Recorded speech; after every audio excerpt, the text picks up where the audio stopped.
The clock above the door continued to reject Bill's hope of its moving faster in the last few minutes of the first day of seventh grade.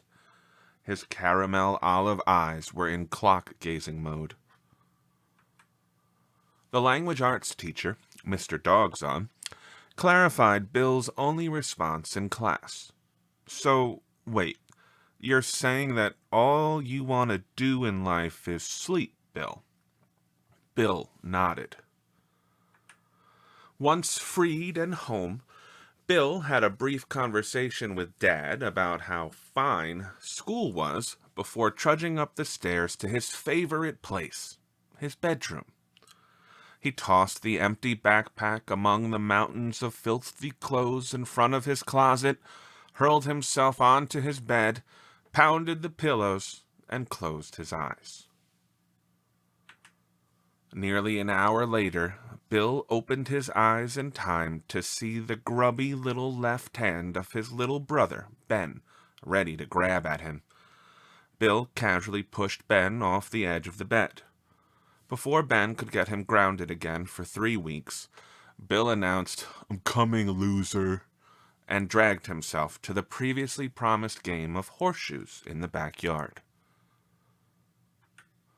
Ben nearly missed hitting his head on one of the posts in front of Dad's vegetable garden as he fell in the dirt after a devastating loss and a moment of unusual silence. Bill's heart somersaulted in his chest. A strange purple light glittered briefly around Bill like an electric violet blanket. Dad came out after the third scream, and the ambulance came 15 minutes later. In class the next day, Mr. Dogson said, "We can learn a lot about life from stories. There is magic in the world. There is hope. There is anything you want in life if you work hard and believe." For once, Bill had not only heard with his ears, but he actually listened. An orange glow blared beneath Bill's sneakers. After school, Bill was not prepared to see the frail, pale creature that was his brother, Ben, in the hospital room. He was connected to various beeping machines with green, blue, and red wires. Ben's chest went in and out like a weak tide. He let out a soft whimper like a puppy having a nightmare. The smells of stale soup, disinfectant, and old people were in the air as the machines began to signal their alarms. The tear that had threatened earlier in Bill's left eye made good on its threat.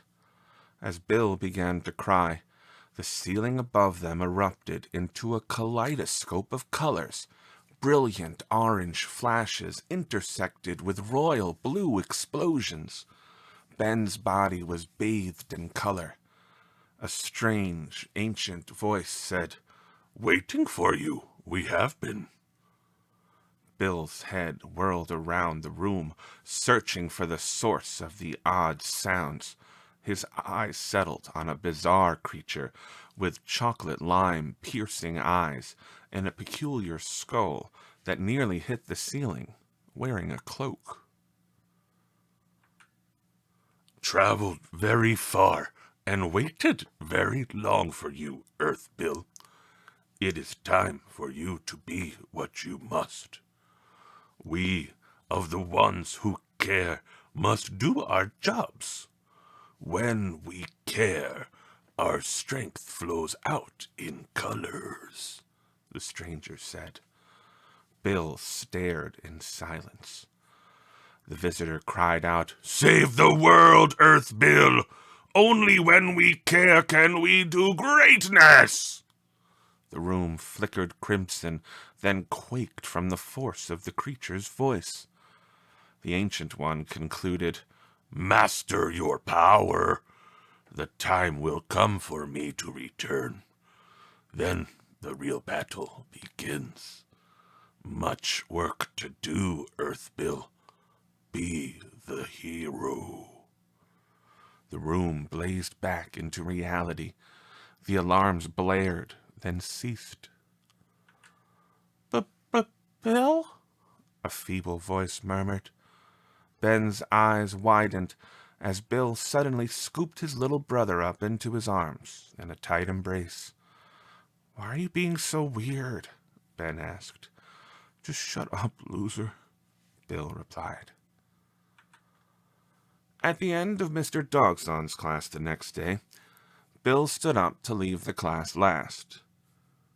"Remember, we have much work to do, Earth Bill," Mr. Dogson announced to the stunned boy. Bill and Mr. Dogson's green-brown eyes sparkled in unison as the room brightened like a blazing rainbow.